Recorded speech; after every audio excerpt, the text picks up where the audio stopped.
And if you're Sean Nolan, you send me gifts and I send some back. Ooh.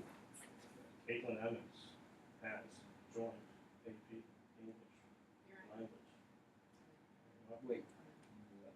If it said Jane joined, that would have been really impressive.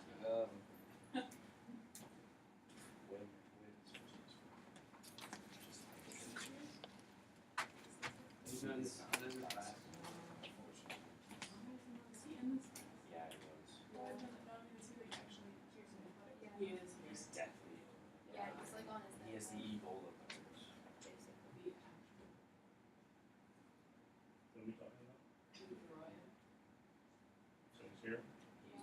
He's not. He's in your class. Do I need like a facial You might. surgery for that? He's kind of just gross in general, so that just might come in handy.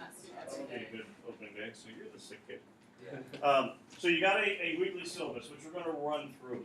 I made everyone a copy of a weekly syllabus for this week. I am not going to make copies for them every week.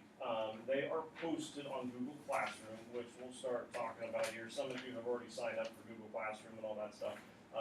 With your student Gmails, you should have an invitation to join Google Classroom. If you have problems logging on and all that kind of stuff, you can certainly let me know.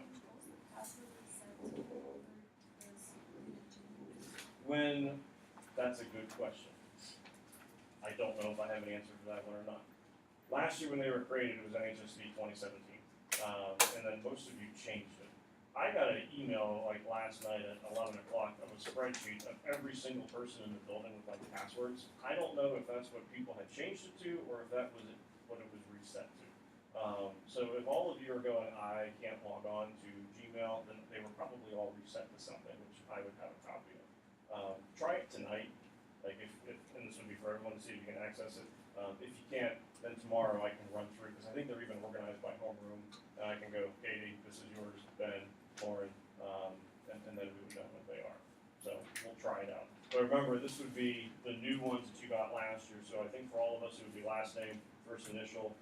You folks are going to be graduating in, 20, and then at students.nhsd.net. But yeah, last year I know it was NHSD 2017. If you changed it, it was unclear to me whether they were all reset or if the passwords that I got for everyone was what you had changed it to, or if they were all reset. So we'll figure that stuff out as we go along. For this week, and you can see up here on the board a little bit with the agenda, reminders. There's basically two things right now that you need to kind of worry about or focus about and today is Tuesday, it's not Monday.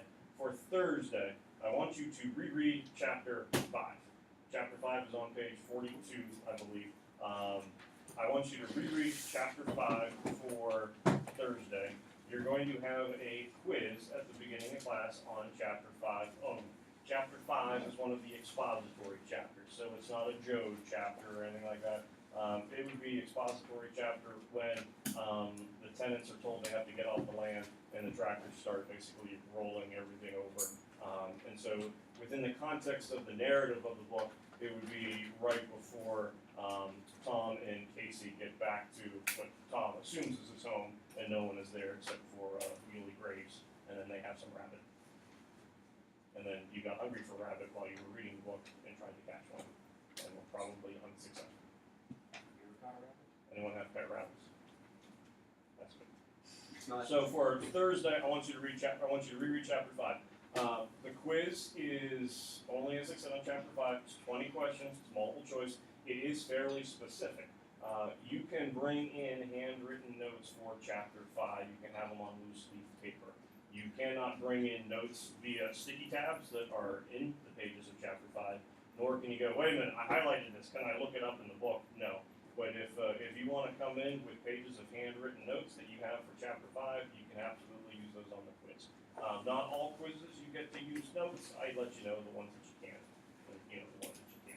But for this one, for chapter 5, if you want to read through, you want to take a page of notes for every single page, by golly, you can go ahead and do that, and that will be acceptable for the quiz that we're doing on Thursday. All right. Tomorrow, you will want to have your book with you if you don't have it with you today. It doesn't mean that we're going to be necessarily looking at passages within every single page, but we're going to start talking about your first writing assignment for grade have this book with you. This one, put someplace safe that you know you'll be able to locate later on when you need it. Overall, what's going to kind of be happening here, you can see under upcoming dates on your weekly syllabus, you are going to have a rough draft of your first essay assignment, which we'll start talking about tomorrow for the Grapes of Wrath next Thursday. You are then going to have a second draft due of a separate essay. You're going to do 2 writing assignments for the Grapes of Wrath the following week. So on August the 30th, you're going to have 1 draft due. On September the 6th, in that second set of upcoming dates, you'll have your second draft due. Obvious question is, what do I have to write about? We'll get into that here in a little bit. And then you can see on the 13th is when I'll be blocking those essays. So there is not a book-long test or anything like that that you're going to do for the Grapes of Wrath, but you're going to have 2 essay assignments that we're going to be working on the first couple weeks. Just know that starting next week, we start working on our first novella in class with Heart of Darkness. So if you're going, yeah, I'm halfway through the book, I'll be able to finish it off, in the next couple of weeks while writing the essays. You're also going to be reading Heart of Darkness, which is a short book, but a very dense, complex, painful book in some ways. It's my autobiography. So I'm assuming you've all read the book. I'm hoping you all read the book. If you didn't read the book, Honors American Lit might be something that you want to consider here in the next couple of days. As I stare at Sam. For obvious reasons, maybe. So we'll talk about the essays and all that kind of stuff coming up. But starting next week, you'll be getting our next book that we'll be working on. So there will be a little bit of double dipping where sometimes we'll be spent with the Grapes of Wrath, and sometimes we spent with Heart of Darkness. All right. Any questions at this point? Good. See if Smartboard's working. Look at that. Up at the top here with the weekly syllabus too is email address, and I put my student Gmail or teacher Gmail. That one tends to work better than like the district nhsd.net emails because they don't have to worry about spam filter and all that stuff. So if you're in your student Gmail and you type in like Kane, my name and Mrs. Kane's name shows up, click on mine if you're trying to get in contact with me and shoot me an email that way, and that tends to work pretty well. Plus with Remind, you also have the ability where you can kind of text stuff to me.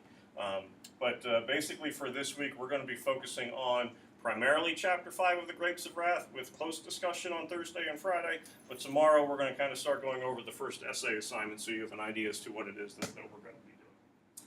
The big course syllabus, we're not going over the whole thing page by page by any means, but I do want to go over kind of like some highlights of it with you and just make sure you're pretty clear with how things are going to work. First page talks about grading procedures. Grading scale, standard thing that would be showing up for anything 93 to 100 A, 90 to 92 A minus, and all that stuff. The one part that might be a little bit different, or just to make sure that people understand, would be that your grades are weighted. So there are 3 different types of assignments that we do throughout the course of the year, or at least categories. We have papers, essays, quizzes, or I call it a quiz grade. Could be test, could be project. And then you have participation, which basically would be like smaller quizzes, homework assignments, things like that. All of your essay assignments make up 50% of your grade. So Zach goes on essay strike and never writes an essay. The highest his grade could ever be would be a 50%, because he's literally missing half of his grade. So when you turn in your first essay assignment, at that point in time in the year is going to be half of your grade. So like that Grapes of Wrath essay is pretty important for a little while until more essays start coming in. Conversely, you could do wonderful on the essays, but you go, nope, Thursday, I'm not taking that Chapter 5 quiz. That's fine. If all you did were essays, again, the highest that you could get would be a 50%.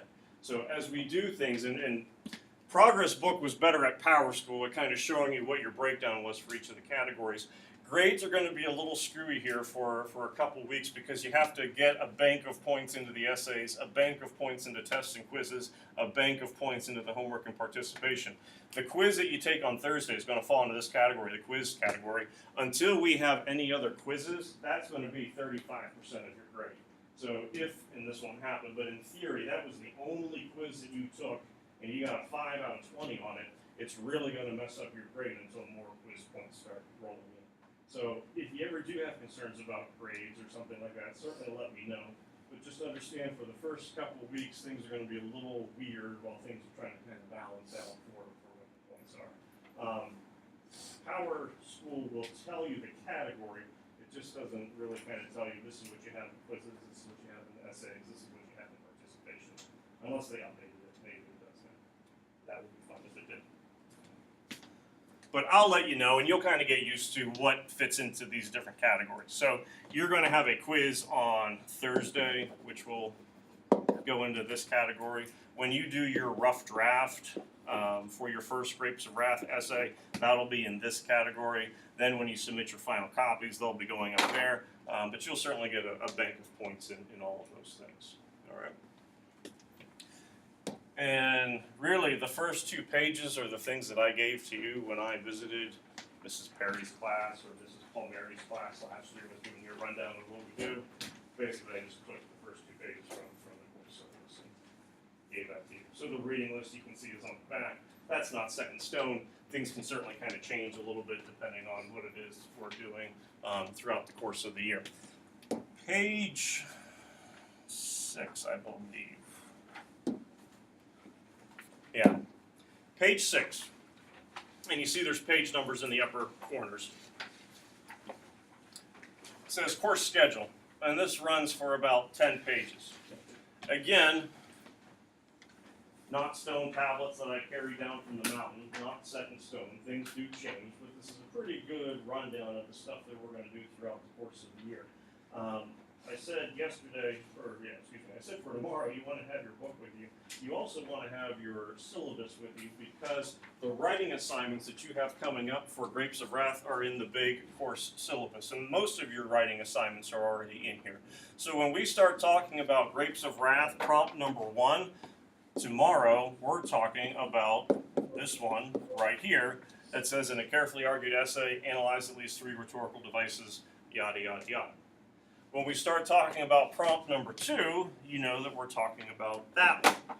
So tomorrow at 7:38, when we go, all right, let's take a look at prompt number 1, and you see people pulling out their pages and turning the stuff and getting the highlighter, and you're looking around like, what's going on? Take out course syllabus, page number 6, that has the stuff here that you need. So really, your first kind of homework assignment, besides looking at chapter number 5, take a look at prompt number 1. That's the only one that we're going to be worried about here for a week or so. Take a look at it, see what things within the prompt, if anything, you find to be problematic, confusing, you want clarification, bless you. Or do you look at it and go, ooh, I know exactly how this is going to work. This is pretty good. Let's start talking about it tomorrow. But tomorrow we're going to basically be focusing on what is the prompt asking you to do and how do you go about setting up an essay so that you can successfully write about it.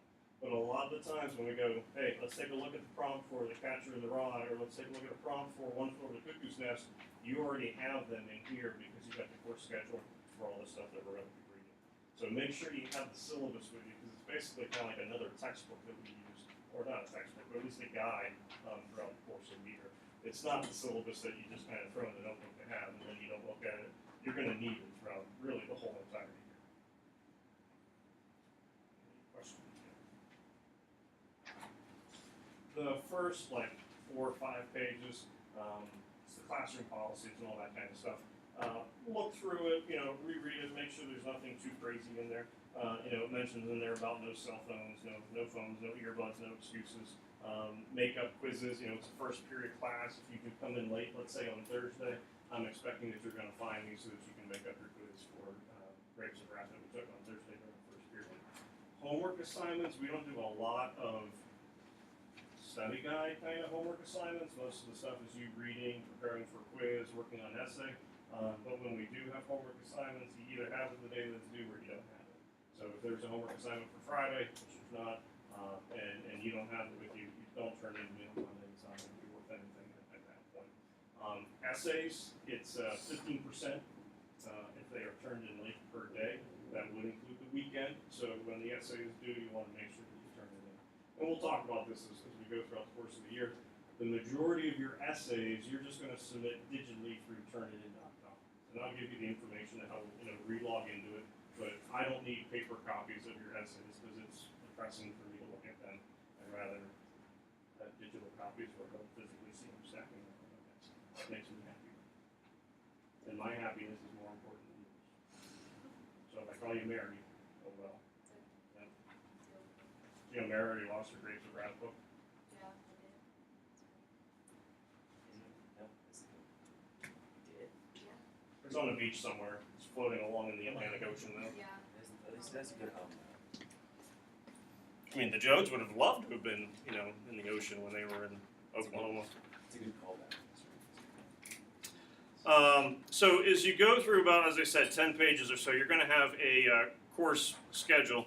If you just open up your course syllabus to where the staples are, like the binding, like it just naturally opens up to that page, that's the writing scale. I think you folks in pre-AP last year started looking at this towards the end of the year. Like 7s, 8s, and 9s, and all that kind of stuff. We'll talk about it throughout the course of the year. It'll be confusing at first, and that's okay. You'll get your first essay back. It'll say 6. You'll start crying because you got a 6%, but then you'll come back to your course syllabus and go, wait a minute, a 6 equals an 82%. Oh, that's not so bad. And then the tears will turn into sniffles, and then you'll be okay. But this is how the vast majority of your essay assignments get graded. So you'll start to get used to what is the difference between a 4 and a 5. Why is a 9 so hard to come by? Ooh, 7. That's not bad. I kind of like 7s. You'll get used to this as we go throughout the course of the year. On your AP exam in May, which you don't need to worry about right now, your essays are graded on this scale. So it's just getting you in tune with what does it mean to get a 6, what does it mean to get a 7, what does it mean to get an 8, 9, all that stuff.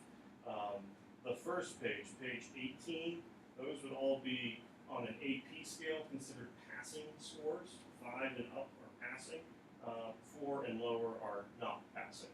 Now you can get a 4 and it's still a 7%, so it doesn't mean you're going to get like a 64% in power score or anything like that, but 5 and up is considered passing. AP scores do not use minuses and pluses.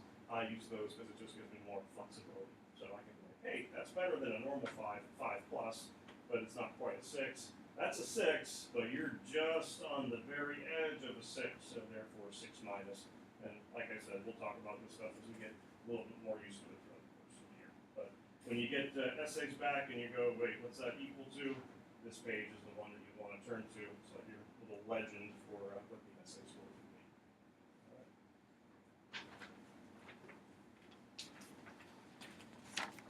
Then everybody's favorite page.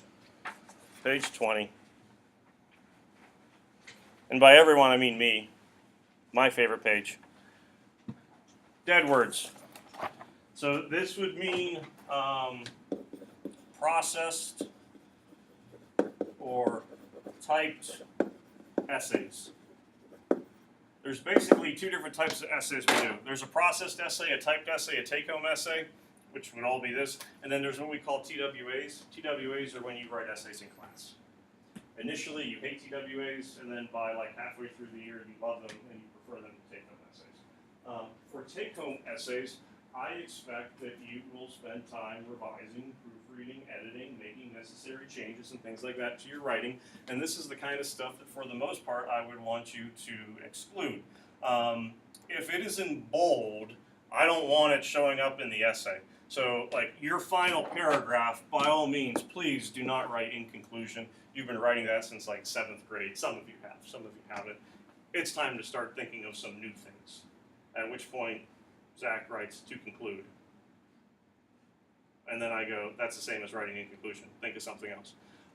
But if it is in bold, I want you to stay away from it. For the most part, you know, there's always probably a little bit of an exception to it. Number one, if you're quoting something and it has like a contraction, and I mean, most of what the Jodes say isn't going to fit into standard American English, yeah, there's going to be some to-be verbs and contractions and that kind of stuff happening. But for example, like number 29, past tense verbs. You're writing historically about what happened with the Dust Bowl in the 1930s. If you're writing about history of the United States, yes, that's past tense. But you wouldn't write about this is what Tom did, but it's what he does. It's what's currently happening because the literature, the storyline, the narrative still would be occurring in present tense. The one that most people tend to have the greatest problem with is going to be number 1 with the to be verbs. I'll give you a list of to be verbs tomorrow. Is, was, were, are the most popular ones. I don't like them. They're annoying. They're simplistic. There's usually better words out there. The 2 big things that you want to start focusing on as a writer, and I can't teach you how to write. I'm not going to attempt to teach you how to write because it's impossible to teach someone how to write. It's possible to learn how to write. But there's not like a magic formula for, okay, now, then you can write better than you did before. But you can learn some things along the way. Word choice, picking the specific, the correct, the best word at the best opportunity, and I would say probably varying sentence structure are the best ways to go about it. And so that's what's going to be happening with the dead words. And we'll talk about this as certainly we go throughout the course of the year. But the rule with the to be verbs for me is it's not that they're completely eliminated 100%, but I don't want them in the intro. I don't want them in the conclusion. I don't want them in the first and last sentence of your body paragraphs. So if Sam does drop an is in the 4th sentence of the 2nd body paragraph, he's probably okay. If he has 4 sentences in a row with is, chances are there's probably a problem that we can try and fix here and correct and modify. But those are the ones that I think people tend to kind of struggle with the most. The rest of these things up here, it's not that you can never use the word because or bad, but they're words that tend to get overused because they're just words that people think about and will use through habit because they're just failing to think about any other options that would be out there. So the hope is that throughout the year you become a little bit more aware of how you write, what you write, and you have better choices being made when you're going through the process. This is my least favorite word, I think, in the world. Don't use the word show. Unless you want me to, I can't spit on your essay if you submit electronically, but I can pretend I am. TWAs, I can spit on them, tear them up. Avoid the word show. Ben. You want to be Ben 1 or Ben 2? I don't care. Say Ben 2. Ben 2. Okay. I don't want to say this works all the time, but on page 21, you go to start working on the rough draft of your essay, and you're like, how in the world am I going to get started with it? This is a possible template that you could use. It's like training wheels. I'm not going to go through and say you need to have all of these specific sentences. You notice I even put a type of sentence up there: compound, complex, simple, compound, complex. We'll talk about those more as we go throughout the course of the year. But at times when you get stuck, this would be something to maybe kind of look at and go, all right, within the introduction, do I have an attention grabber? No, that does not mean a famous quote that you found on Brainy Quote, but an attention grabber. Do I at least mention the title and author of what it is that I'm analyzing? I love it when people never tell us, oh, by the way, this is Steinbeck's The Grapes of Wrath in the first essay. It's just in the book, in the novel, and then all of a sudden the Jodes show up and we don't get introduced to it. But do I at least mention that stuff? Am I giving you background about the book? And do I have a thesis sentence and kind of a focus will take care of it? It's not that you have to necessarily follow this format, this structure of it, but it's giving you suggestions of at least how to start it off, how to vary your sentence structure, and certainly we'll talk about that stuff a little bit more as we go on tomorrow. When you do your first essay for Grapes of Wrath, the expectation is going to be that you have at least 3 specific examples from the text for each paragraph. So when it comes to parenthetical citations, you'll have at least 9 of them in your essay. 3 for each of the 3 body paragraphs. No, not every paragraph is going to have 3 body paragraphs, but for these first couple, they will. You want to make sure, as you start thinking about examples, that they're coming from throughout the course of the book. We're going to go into detail with chapter 5, on Thursday and Friday. I don't want 7 of your 9 quotes, examples coming from chapter 5, because that now means that you're writing an essay about chapter 5, not an essay about the whole entire book. And again, we'll talk about that in more detail tomorrow. But if you get stuck with something, page 21 and 22 at least kind of gives you an idea of a format that you can kind of follow along with a checklist. So you can kind of run through and go, hey, did I at least cover all my bases with this? And check it off and go, yes, I did. The checklist isn't something that you're ever going to have to physically give to me, but it's one more thing that you can kind of look at to make sure you have an idea as to what it is that you're supposed to do.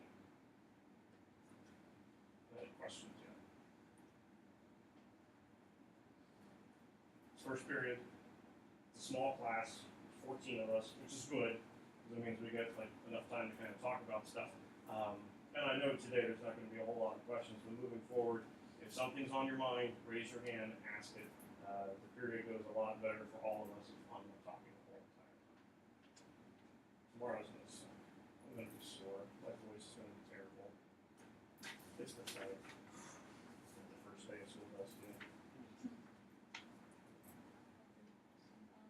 For the summer reading thing, should we just keep the sticky notes, or should we like put all our ideas on Google Doc or write it down? I mean, I wouldn't like take out the sticky notes, you know, that Katie has. I don't see your sticky notes, but I'm sure they're out there somewhere. I would just leave them kind of in there for now. And people brainstorm in different ways. For Thursday of next week, you're going to have a rough draft. That means you're going to come into class with like a full working essay. One of the things that we're not worried about for Thursday is page 20 with the dead words. So your rough draft has to be verbs. You don't worry about it yet for the rough draft. So I'm more worried about you organizing your ideas. If for some people, sticky notes does it. Others want to do an outline on Google Docs, which is perfectly fine. Some people still like writing the essay in cursive in a spiral notebook, unless you're left-handed. If you're left-handed, you need spiral notebooks. But how you want to set it up is completely up to you. But for now, I would definitely keep them in there. And it's going to kind of depend on what it is that you marked, you know, and how it kind of works. But I certainly wouldn't start ripping out the sticky notes. You're going to be holding on to that book much longer than you want to.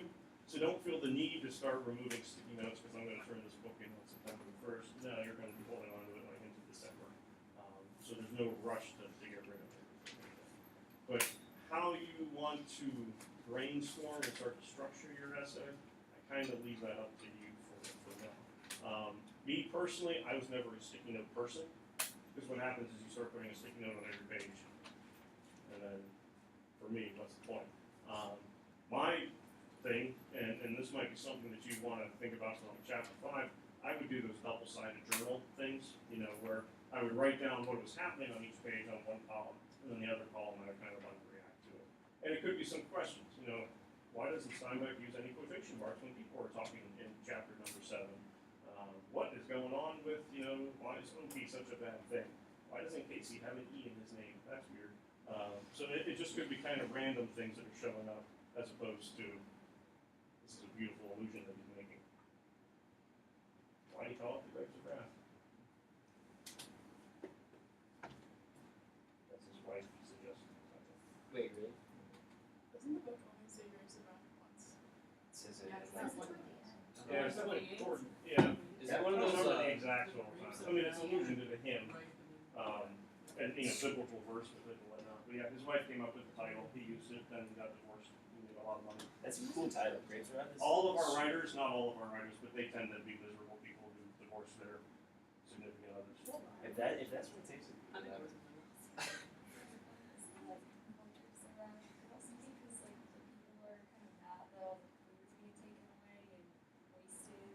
And burned with kerosene, and so no, there's certainly multiple layers to it, and that's one of those things that we'll start, you know, getting into with it tomorrow. Few minutes here that we have left, just to kind of let you know about some other stuff. Independent reading analysis. Don't worry about this. Come November, we'll start talking about it. I'll be like, hey, page 24, course syllabus, let's go, and then we'll take a look at that. After the independent reading analysis on page 25, and this is like the last 12 pages. There's AP literary terms. It's a big alphabetical list of not just literary devices, but different kind of elements that get involved with writing. You are going to have quizzes on all of those literary terms. Those quizzes aren't going to start immediately. It's not going to be until probably August 21. Probably around the end of like Halloween-ish time.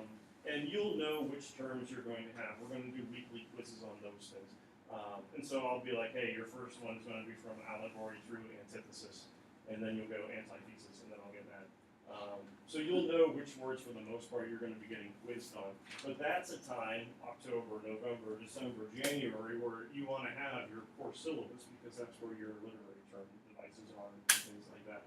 So again, kind of part of the resource Some assignments, like your essays could be in there, literary devices for quizzes could be in there, and just like some templates, the dead word list and all that kind of stuff. So hold on to that, please keep it. If you do lose it, there's digital copy. I have a couple extra paper copies that I can give to you, but that's something that you do certainly want to be able to keep tabs on.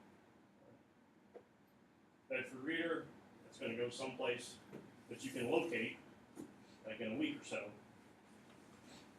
Well, I didn't say anything. Okay. Okay. Don't put it next to Great to Wrath. First thing that we're going to take a look at is going to be I Have a Dream, which I didn't put on here. Like next week, probably next Friday, I think is when we'll take a look at that one. Martin Luther King, it's towards the back of the month. I'll let you know about that after. Through 6/29 is the last page, I believe. So Bedford Reader, hold on to. Tomorrow, bring Grapes of Wrath, the book with you. Certainly have course syllabus with you because we're going to be taking a look at that. You're going to want to have notebooks. We're going to start doing notes and those things. The mentioned to you, you want to try to access Google Classroom. If you are successful and you are able to access Google Classroom, the first thing for you to complete is a student information survey. So rather than giving you the paperwork right now, I just posted a survey through Google Forms that I want you to fill out. I'm going to give you through Friday night to be able to do that. So at one point, 4 of you, there you are, were able to sign on. Mary signed on. It worked. Sam, it worked. Check to see if it still works or if your password got switched, and then we can find out why it is or is not working. But in theory, Sam could go right now and fill out his survey information. I want that to be filled out by Friday. Sam, I like your profile picture, dude. What is that? Someone changed. Is that Kodak Black? It's Miss Piggy. Please tell me. It's definitely Lauren Brando.